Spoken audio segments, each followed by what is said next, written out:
All right, we got 30 seconds to go.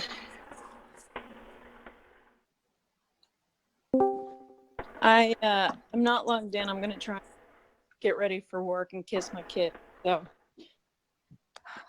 yeah.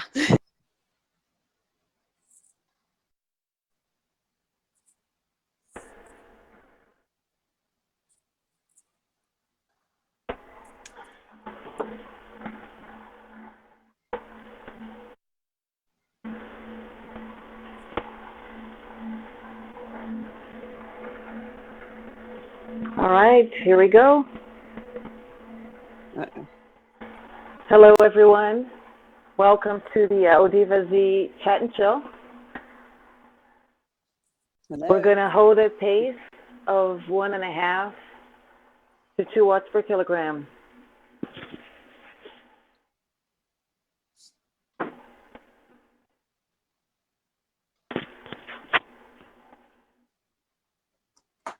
We have 2 special guests with us today.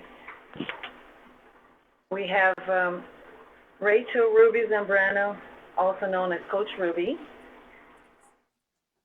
She is a coach with Peaks Coaching Group. And also we have Katrina Wise from Zwift Training Systems. And both of them are involved in the CVR World Cup, which you might have heard of through Facebook or otherwise. So this is a virtual race that was launched in Las Vegas on April 8th. And there's another one coming up. Silence on Discord. I guess participants cannot hear me on Discord. That is your mic. Okay, can people hear me now? All right, so I'll go through the introduction again. So thanks for joining us today. We are going to start our conversation with Rachel Ruby Zambrano. She's an elite coach with Peaks Coaching Group, and she's here to talk about the CVR World Cup. And Katrina Wise from Zwift Training Systems. She's also involved in the CVR World Cup. So hello, ladies. Thank you for joining. Hello. So if you let us know a little bit about the World Cup, what it is, and the race coming up.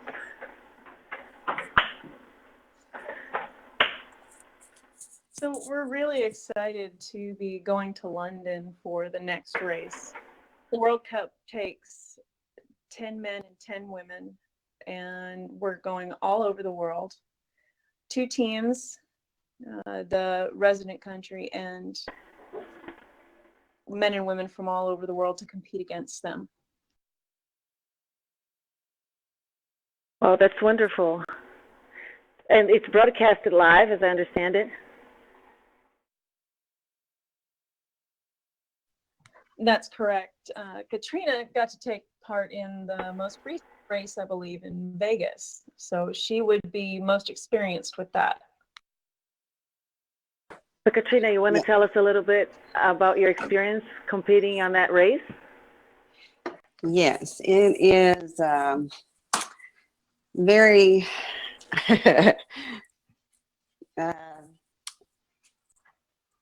it's just a different experience. It's very exciting, very the race within itself is very fast. Like when you start, it's all out. I probably like the ones here on Zwift. It's just like an hour TT. But the experience around you it's hard to explain. It's so exciting and just so fun. It was, like you were up on stage, you had all these cameras around you, kind of like a show. you know, like a show in Vegas. It was amazing, amazing experience, and I can't wait to do it again. And actually, the first race was the race there was a race in Roanoke, Virginia, which is like 20-30 minutes from my house. And it was not as big as Vegas, but it was a test show and a test race, and it was awesome too. There was a lot of people there cheering us on, and it was just it's amazing having people there cheering you on, and you hearing them just like, you know, at a race, but you're on your favorite training tool. And that must have felt amazing. Just a race in and on itself is exciting. When you add to it that crowd cheering you out and knowing that you're being broadcasted live and you're on stage. So even though it's a virtual race, you are in the real world racing next to other racers. So you have these trainers next to you, right? And you're looking at your competitor right next to you. So I'm sure it's great, not only from a standpoint of racing itself, but also getting to know more people in the community. Right. Exactly. And, you know, it's just like kind of almost like real racing too on the, you know, in real life, things happen. I mean, a girl's bike came off the trainer in Vegas. She got back on and she still placed. I think she got third. Oh, wow. Yeah. I mean, it's really a lot of fun. I think it's going to be a really, really great thing. So there's going to be a pre-race on May 18th, which is this week. Yes, it is. So that one is going to be a race on Zwift that people can enter. Yes. And so can you tell us a little bit more about how that's going to work? So we're going to do basically what we're going to do in London. Only we're going to take everybody from around the world and we're going to put them on Zwift, and they're going to race for their chance to go to London. That's wonderful. And if the winner will then go to London, and I understand that their expenses are going to be paid. Yes. That sounds like an awesome opportunity. Do we have any questions from the participants about the race?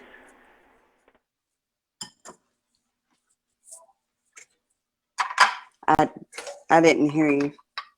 Sorry. So do we have any of the participants on our right today who would like to ask a question? Oh.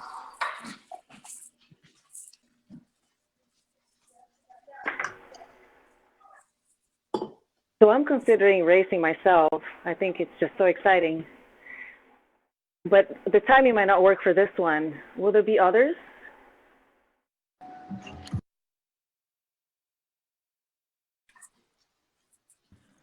Yeah, there's going to be quite a few other races. I know that the series will come back to the U.S. and it will go back overseas. Okay, that's great. So for our participants who would like to read more about it, where should they go to find more information? You can start with the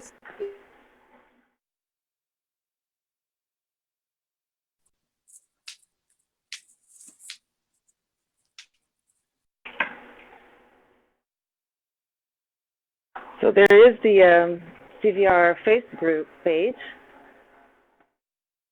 There's also the post that Ruby had on our Ladies Only Facebook page with background information and also the form to enter the Thursday race.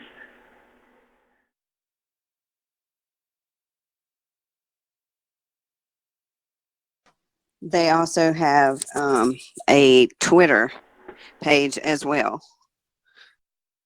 Wonderful. All right, Rachel and Katrina, thank you so much for joining. Anything else you would like to share with us?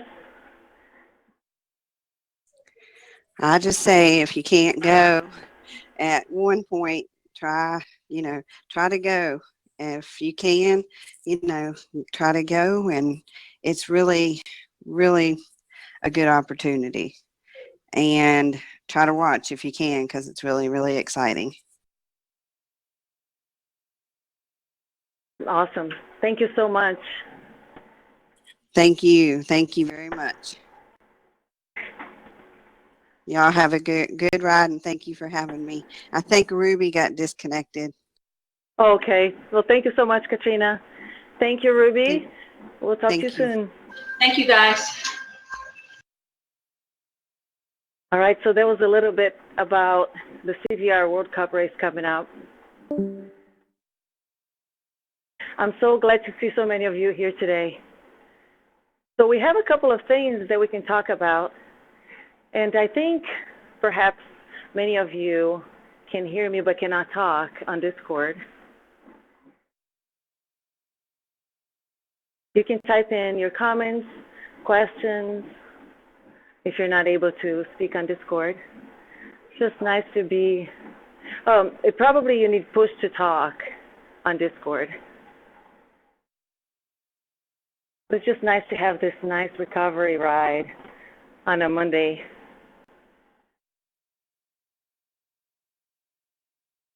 So one of the things I wanted to talk about today is in the topic of training. There's a lot of discussion about should I increase my volume or should I increase my intensity when I'm training? So it's the perennial question, what's better, volume or intensity? And I think anywhere you go on the internet and blogs and articles, there's a lot of different opinions out there about this topic. And there's a tendency for us to want to answer questions like this in absolute terms. But really when it comes down to training, very few things are set in stone. And so there's also a tendency to want to mirror those athletes who are successful, who are strong, who win races. And we forget that there are unique individuals who have been training very specifically according to their level and their goals. And we might be in a different place with our training, with our endurance.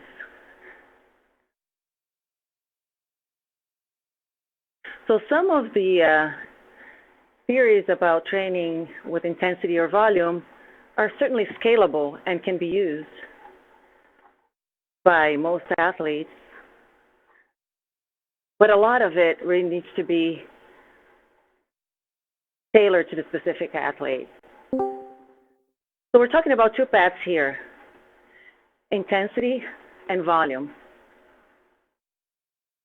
When you train with intensity, it's usually something that gives quick returns. So you start, let's say, with 1-2 intensities a week. You go to the Zwift menu and get a hard workout. Start doing those. And let's say that you're just doing that and not doing much volume, which is duration on a bike. So you just short intensity rides. And over time you see a gain. But eventually that gain will be limited because what you'll be lacking is the ability to stay on the bike for a long time and have that endurance-based training to keep you going. The other side of the spectrum is volume.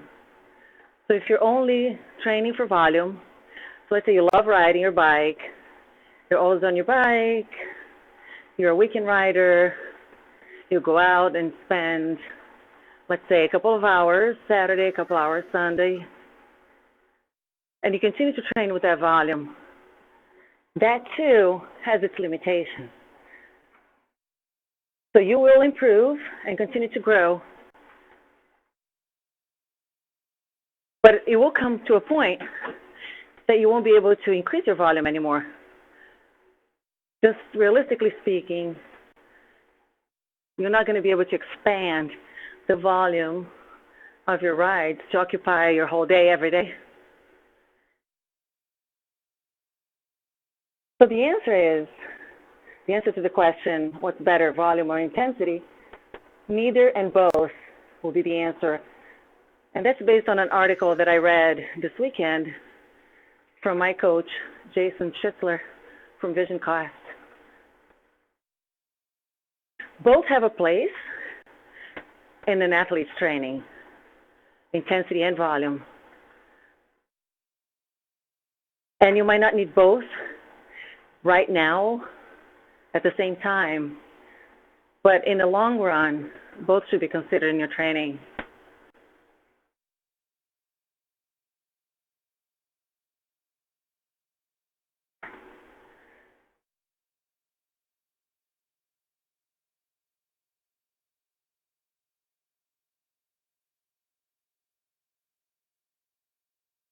For those of you who can hear me, do you have any comments or questions?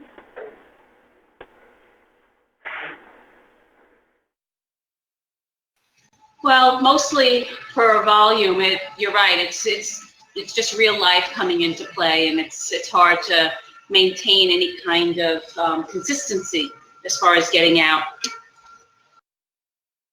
Right.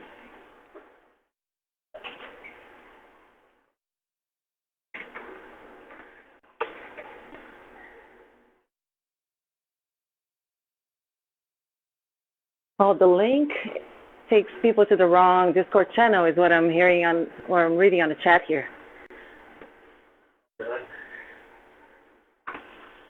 So how much percentage should you give intensity versus volume was the question.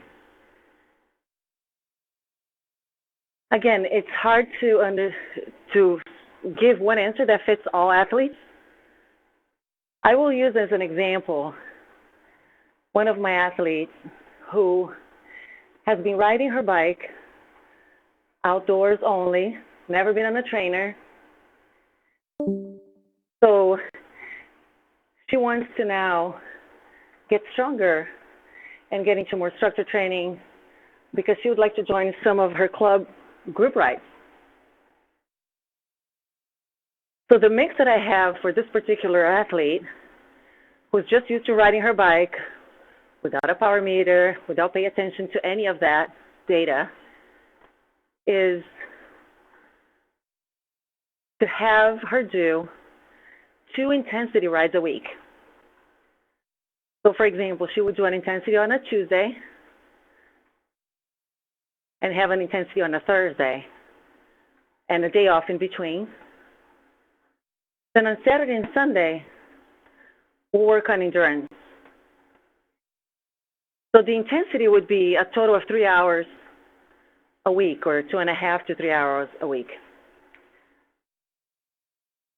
Within that time, so each session is an hour and 15.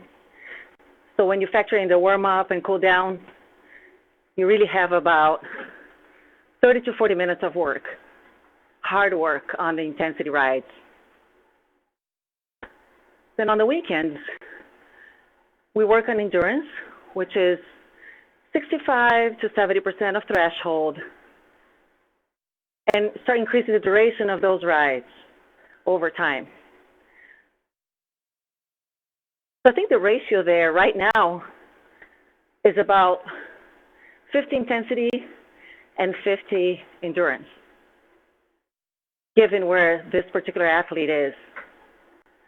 Over time, let's say in 6 months, she'll probably be at 30% intensity and 70% endurance. For a more developed athlete or a more experienced athlete, the intensity might look like something like this.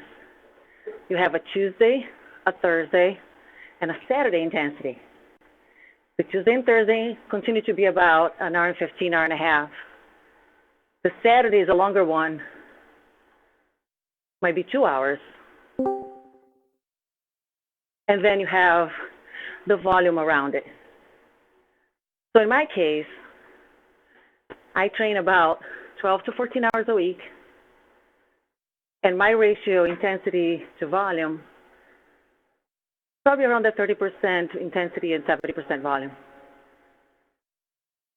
Although in the summer season, I ride for a longer period of time, so then the ratio might look very different.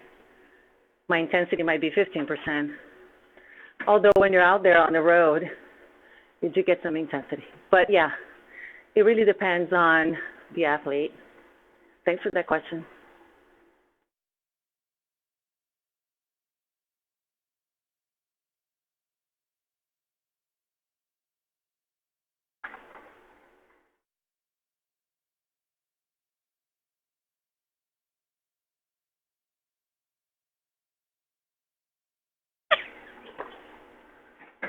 Still on the topic of training,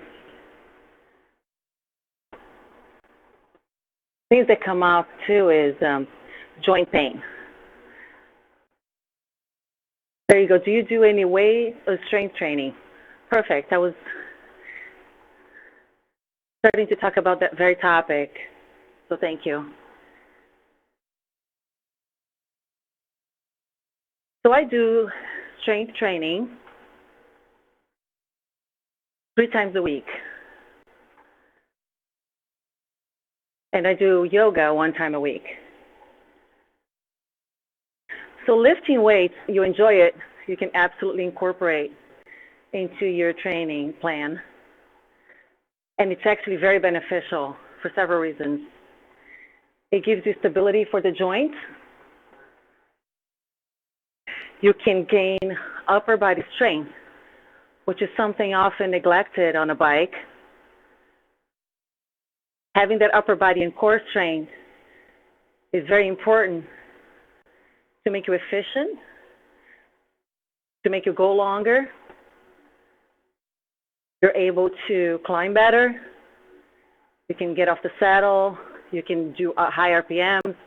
You keep your core stable. You protect your joints, especially the shoulders and the neck. Take care of kids training. That's major training. That can add a lot of stress score points to your plan. I have 2 little ones, an 8-year-old and a 10-year-old. They're more independent now. Yeah, so lifting weights during my off season is the comment I'm getting here. You can continue that in this season. And perhaps you don't spend so much time on your lower body, but the time that you just spend on your lower body is very focused for the bike. A good example is exercises that benefit the knee. A lot of people have knee pain. Some good exercises for the knee are lateral lunges, with or without weights, single leg squats, and lateral band shuffles, with a band around your ankles. Those are great for knee stability. And then you focus more on core and upper body on the days that you're not on a bike or the days that you have an easy day. So today we have a sub-2 ride for an hour. After this, I'll go out and do my weight training.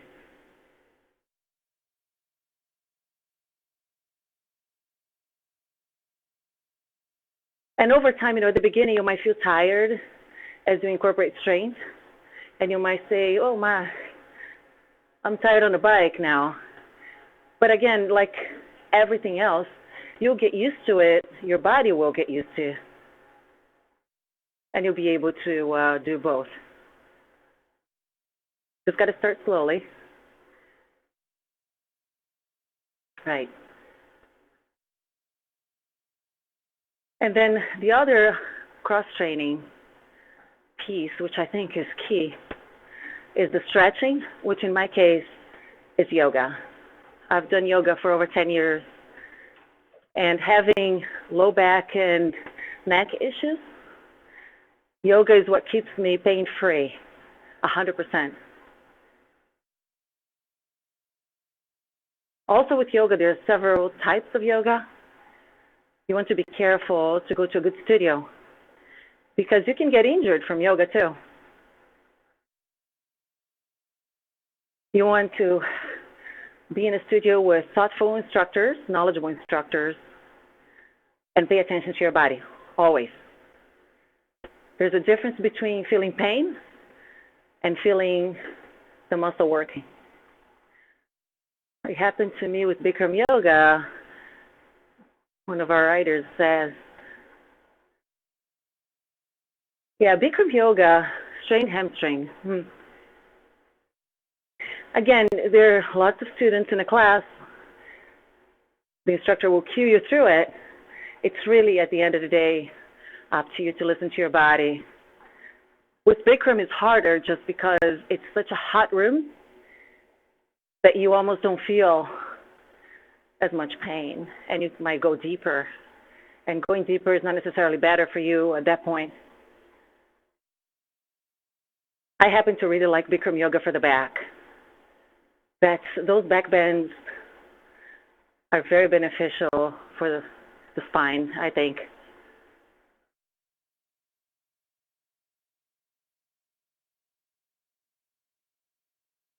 Yeah, but stretching is also important. It will keep you, hopefully will prevent injuries. Yeah, Bikram yoga is great for the skin. It's all detoxifying, I guess. Swimming is a great sport. It's relaxing, like you said. It's a good cross train. I'm not a swimmer, so I don't know a whole lot about it. But I have 2 swimmers at home. Do we have triathletes on the ride today?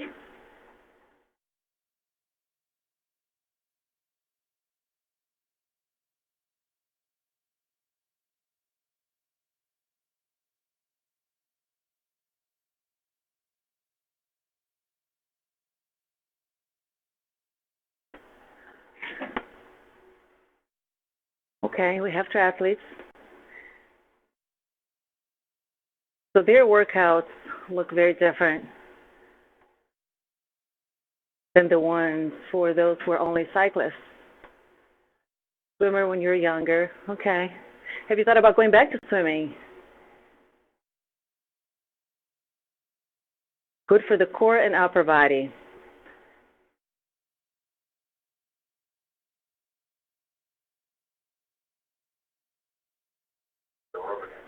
It's probably good for the aerobic engine.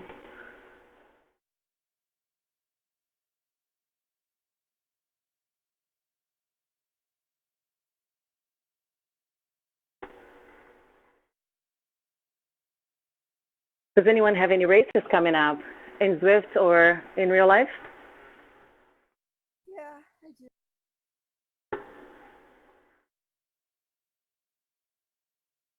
Swim watcher? I've always been a swim watcher. I spent so much time watching my kids swim.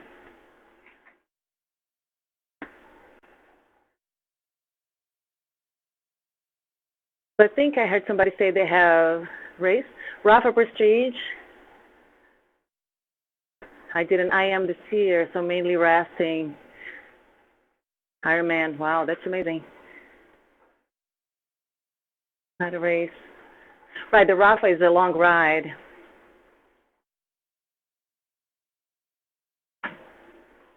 Ironman last year, yeah.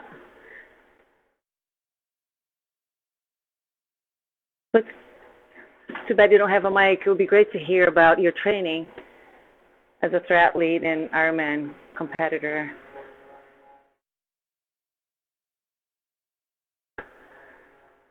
I'm sure the intensity versus volume discussion we were having earlier might look a little different.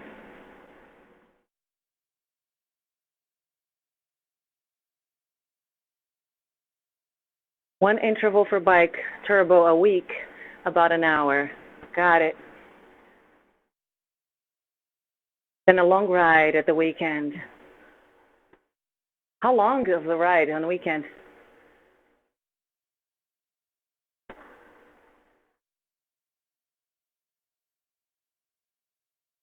Six hours, yeah, that's a long ride. Low heart rate, so steady state, long ride. Exactly what you need for your competition. Building that aerobic base. Now, I've always been curious. Same for run, really, and swim. Got it. I've always been curious of what the intensity is on the bike as a percentage of FTP for an Ironman.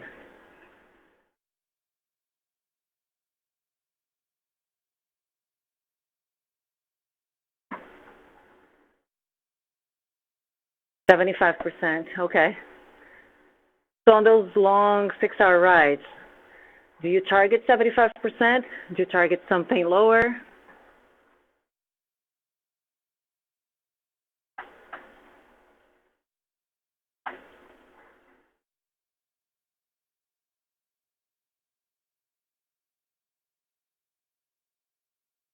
All zone 2, based on watts. Okay. Yeah, so that's probably around that ballpark. In the long ride training, about 60% maybe then, 65.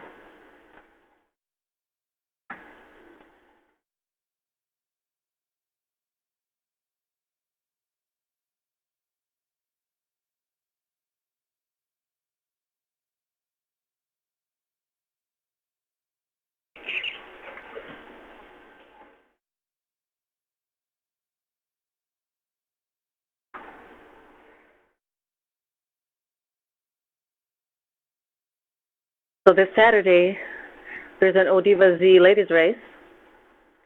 That's always a fun race.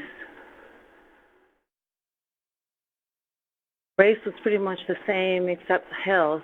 Challenge is to hold back, especially the first half of the bike. Yeah, you have to pace yourself, be smart about it. You might be feeling fresh and strong. You need to be able to last for the whole leg of your course. Sure. Speaking of pacing, how many times have you been on a real life ride, group ride, or maybe Zwift too, that the advertised pace was moderate 2.5, and all of a sudden you have people going off the front at 3.5, 4 watts per kilogram?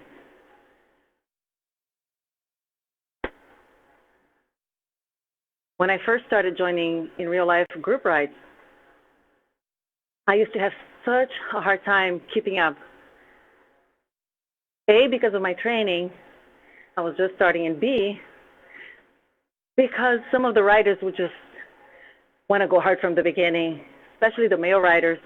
They just seem to have all that energy to get out.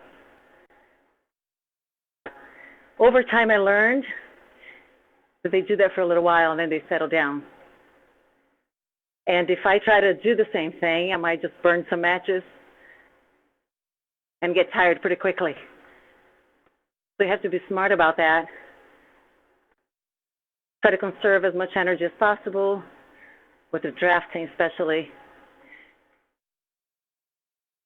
And drafting is something that you have to learn by doing in real life.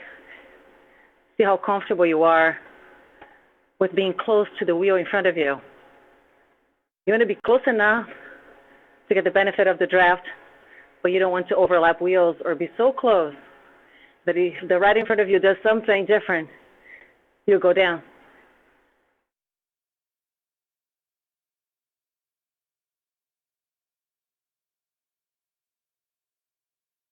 And in that topic of drafting and being efficient on a bike, so many riders who have been training for a while, and by a while I mean they've been having structured training for a long time, for years, they might reach a point where it's hard to get that FTP to increase. And they start to get frustrated. But there's so much more that comes into play in a race, in a ride, than your FTP, than just your power. Genetics involved. I could hear you a little bit, very softly. I think you said that it's true.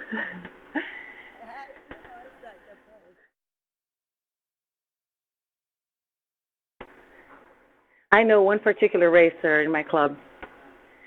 He has so many wins under his belt. He's so smart about riding. Not just, of course, he's got the endurance, he's got the power, but if you look at his power on paper, he's not the strongest rider in the club. But he can conserve, and he's so smart about positioning himself on the course. He's very efficient with his pedal stroke, knows how to descend, how to corner. That in turn makes as if his FTP is much higher than it really is. And he wins races left and right. He's very aerodynamic. Oh, I'm sorry, it's so hard to hear you.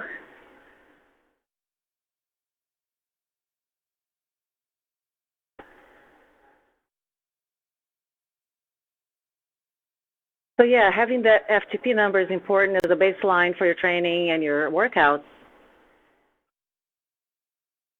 But a lot of other skills come in too. Mike said you had a great position on.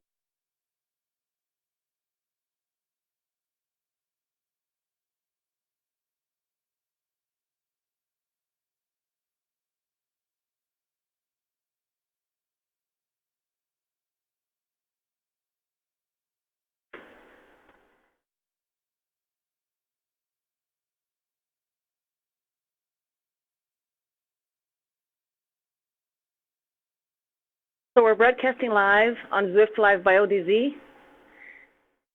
You can go back to a link to this broadcast to replay any parts that you haven't picked up, if you like.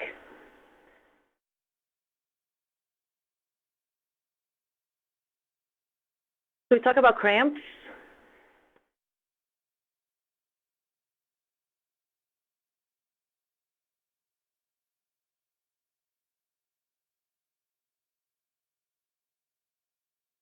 There are a couple of different theories out there on what causes cramps. One of them is the electrolyte/sodium imbalance. So simply put, you don't have enough salt to keep you going, and you start having cramps. So you're dehydrated, as some would refer. The other theory, which has been out there and getting a lot of publicity, is the neuromuscular theory, which basically says it's the connection between your brain and your muscles, and that's why you get cramps.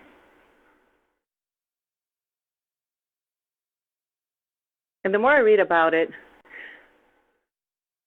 seems that there's enough evidence about both as to take both into account.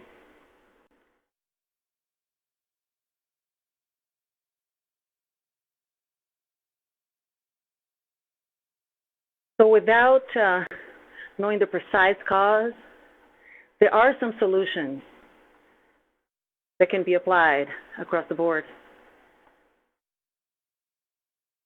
One of them is reducing fatigue. And that means training specifically without overtraining and getting so tired that you're not giving your body enough rest.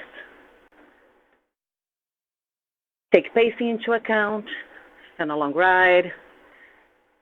Taper, which is having an easy week after 2-3 weeks of hard training. Make sure you have carbs to replenish your glycogen stores. So keeping that body from getting overtrained and fatigued. With that, take on additional sodium. You might be a heavy sweater and a salty sweater. There are a lot of tests out there. Some of them you can do yourself. You weigh yourself before a workout and after, see how much water you lose. Or if you feel like you have salt around your face, your neck, and your clothes after hard workouts and long rides, that might be a signal that you have you're a salty sweater. So you might need additional sodium to prevent cramps. And you'll be surprised that most sports drinks out there have sodium, but perhaps not enough.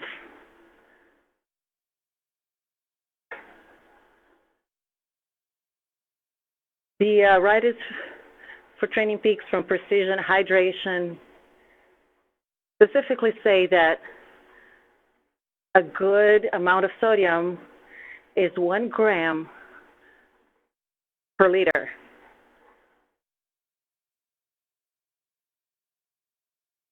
Yeah, sports drinks don't have enough. Sports drinks might have enough for an indoor session. Yep, a lot of them have a lot of sugar. Salt tabs are great. You know exactly how much sodium you're taking, and it's just that sodium. And the difference between salt tabs and, let's say, salts that you have at home, the salts that we have at home have perhaps 30% sodium, and the remaining is chloride. The salt tabs are specifically matched for sports, and therefore they're great for using during your rides and events. So 1 gram per liter, or if you're a heavy and salty sweater, you might have to go 1.5 grams per liter. The other interesting thing about the sodium, a miracle discovery, yes. It's amazing how better you feel, right? It's almost like somebody turned a fan on you, and you're like, I feel better now. I agree. I went to a camp 2 weeks ago. It was a climbing camp in North Carolina. I live in Chicago. Everything's flat. So I'm used to using a certain amount of sodium here. I went to that camp, and 20 minutes into my first ride, I was feeling so tired. And I didn't understand why. It's like, well, I got my hydration. I ate as I should have. I have food in my pocket. Why am I feeling like this? But then I noticed I was going to the bathroom a lot. I was just stopping all the time to go to the bushes. So I thought maybe I need more sodium here. So depending on the temperature, where you are, the altitude, and what you're used to, you might need more sodium than you're accustomed to. Take that into account too. So I started taking the salt tabs, more of them, during the camp. And yes, it was a miracle. Big difference.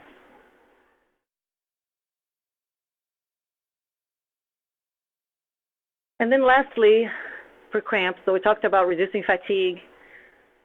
Oh, you can make your own. 1 liter of water, 100 C1 tablespoons, and 3 dinner spoons of sugar. There you go. That's your own electrolyte mix. Much cheaper than buying those fancy packaged ones. I like that. Maybe you can text me that on Facebook later. I can post it to the group. Sea salt with the water.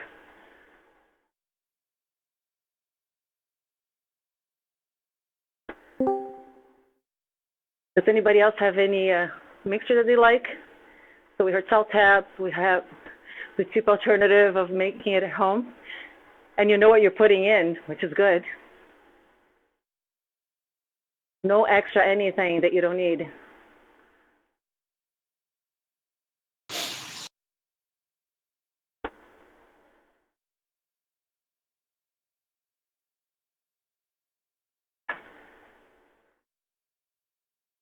So I guess the last solution for cramp, we talked about reducing fatigue, additional sodium, are the ones that make sense but are not necessarily proven clinically, but make you feel good.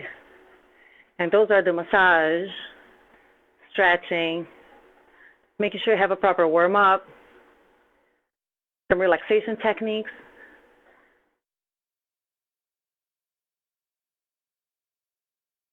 I realized after my strength training, the cramps were minimal during long rides. Interesting. So your body's stronger. And I think that falls into that first bucket. You're probably reducing fatigue. You're stronger, your muscles are more efficient.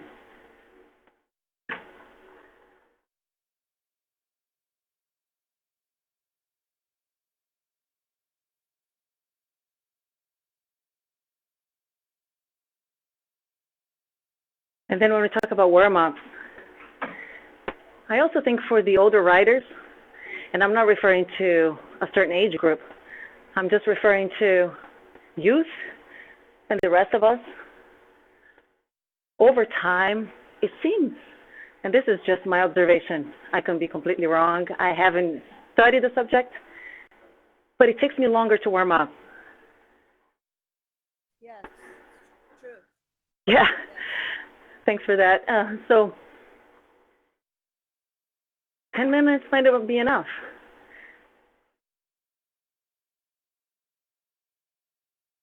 When we have the races here on Zwift, I make sure I log in earlier and I get 20 minutes. Although there is some evidence that warm-ups longer than 20, 30 minutes are no longer warm-ups. Might be detrimental.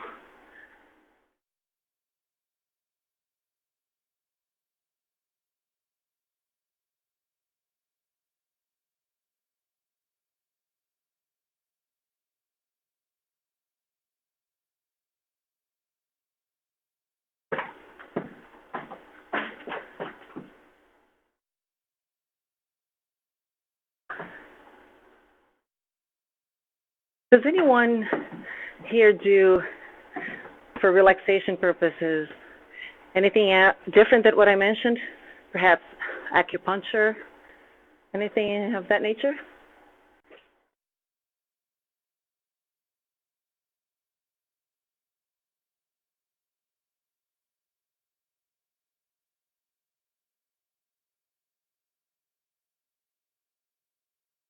Needling. I never heard of that. So it's got to be different than acupuncture. Sounds painful though. I hope it's not. Have to look that up. Okay, so you use the needle that you use for acupuncture. For trigger points.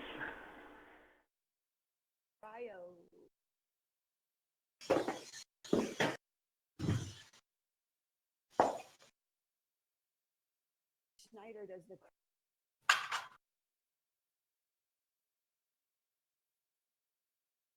Works faster than foam rolling.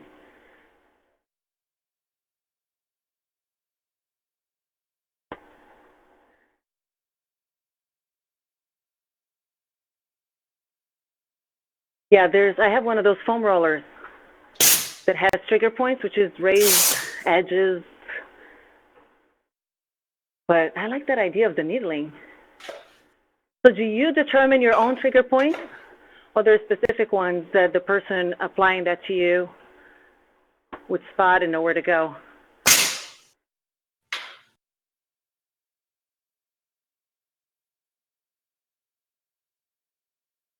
Okay, so the therapist does it. And I'm assuming that means there are predetermined points. And are all of them worked at every time? I'm too chicken to do it myself. Well, oh, you're certified. You're getting certified.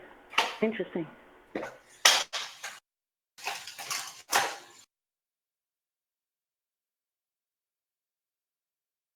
So let's say that you are with a lot of back pain.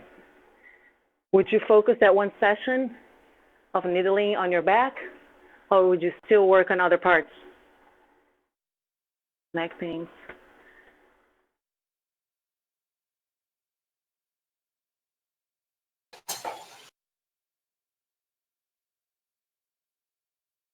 Especially the trapezius, there's a lot of trigger points. Gotcha.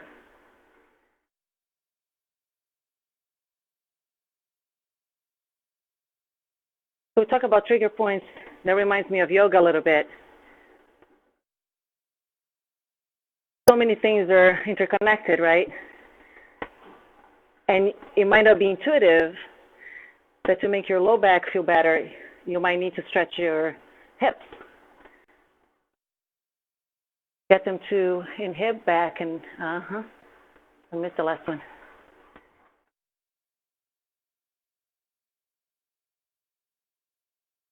It's amazing. Once we pick up a sport, you start to learn so much more about other things. Great.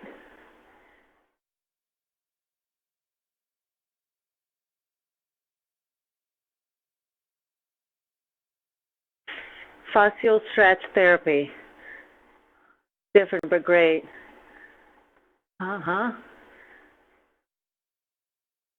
So that would be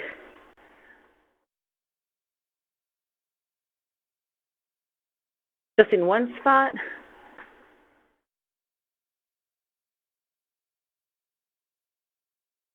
So many interesting things. I have to look them up. Like you said, stretch one thing to loosen another. Connected by fascia.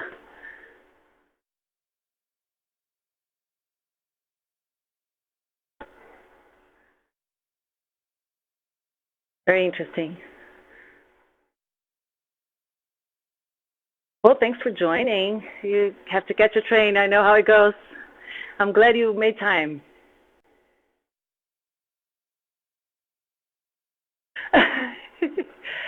Just get one long nail on top of my head, right? That's funny. One gigantic nail takes care of everything.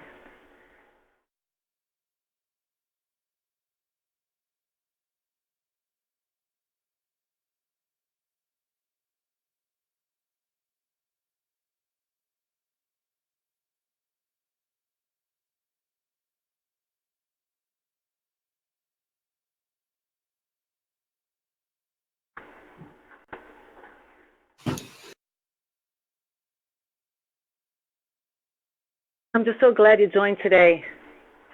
I hope this becomes what the title suggests, which is a chill ride with some chat. Maybe you'll learn something new. I certainly learned quite a few things from you, ladies. Thank you.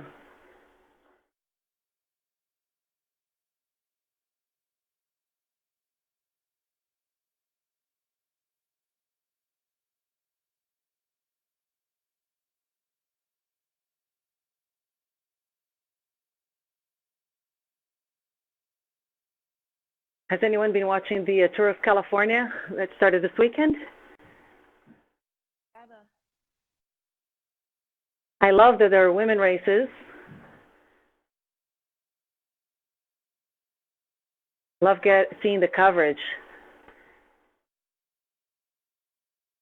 So when I teach my Tuesday classes, I teach intensity classes at our club, so on trainers, but with Perf Pro, not Zwift. I always put in the race of the week for people to watch while they're training. And I have a tendency to always put on ladies' races on. No bias at all.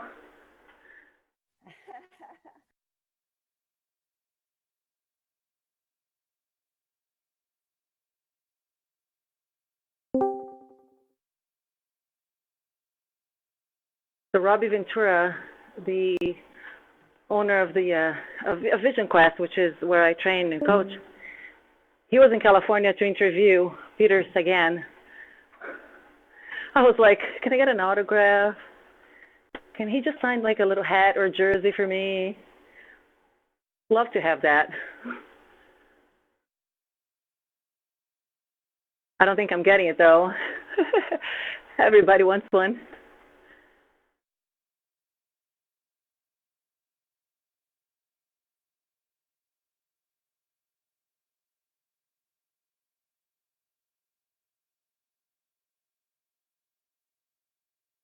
That's true. We can only hope and try. If you don't ask, you don't get it. The worst that can happen is no, but hey, maybe you get it.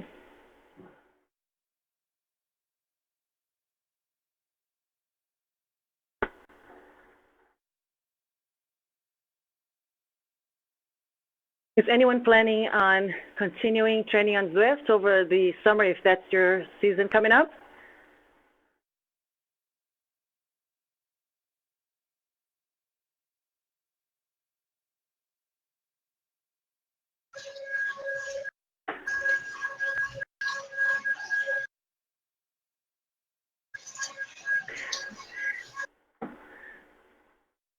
Zwift is year-round, I agree. If I do need a better fan for the heat. Yes, many of you are continuing on Zwift and even joining Zwift Academy, which should be a lot of fun.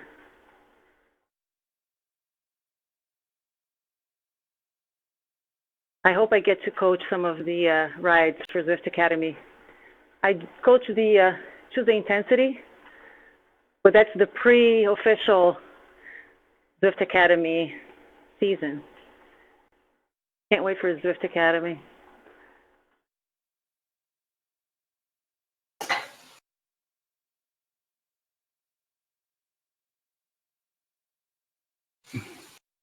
Oh, you're welcome. I'm sorry this card didn't work for you. I'll make sure the link is what it's supposed to be. I'll double check. And if you're not part of the Zwift Ladies Only Facebook page, that's a great page to be in. I think most of the information that we care about are posted there. My push to talk still doesn't work out. Okay, I'll make sure to check on my end if there's anything I can do here, via the link or the setup.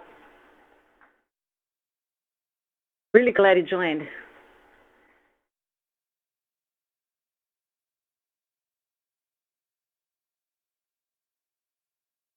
And if you're up for it, tomorrow we have some more fun VO2. And I'm going to throw in some threshold just for the fun of it.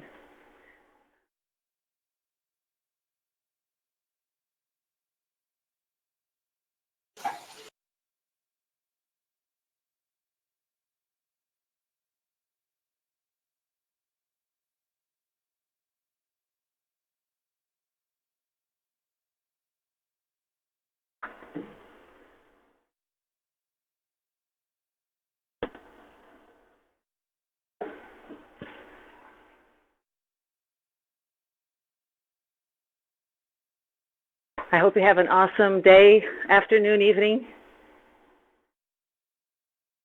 Starting your week right.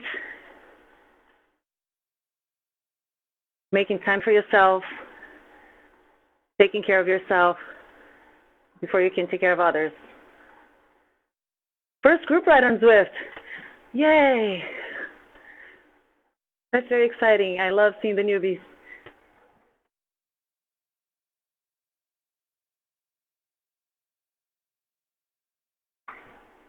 Welcome to your new addiction.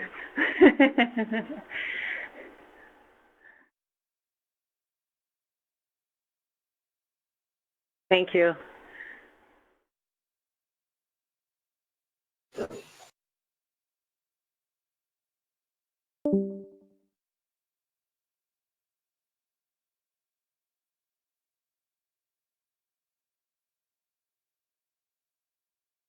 see you again soon on the virtual roads of Zwift. Or maybe in real life, like I met June. Right, June? We met each other in real life. It was unexpected. It was awesome. I ran over to hug her. She was probably like, who is this person?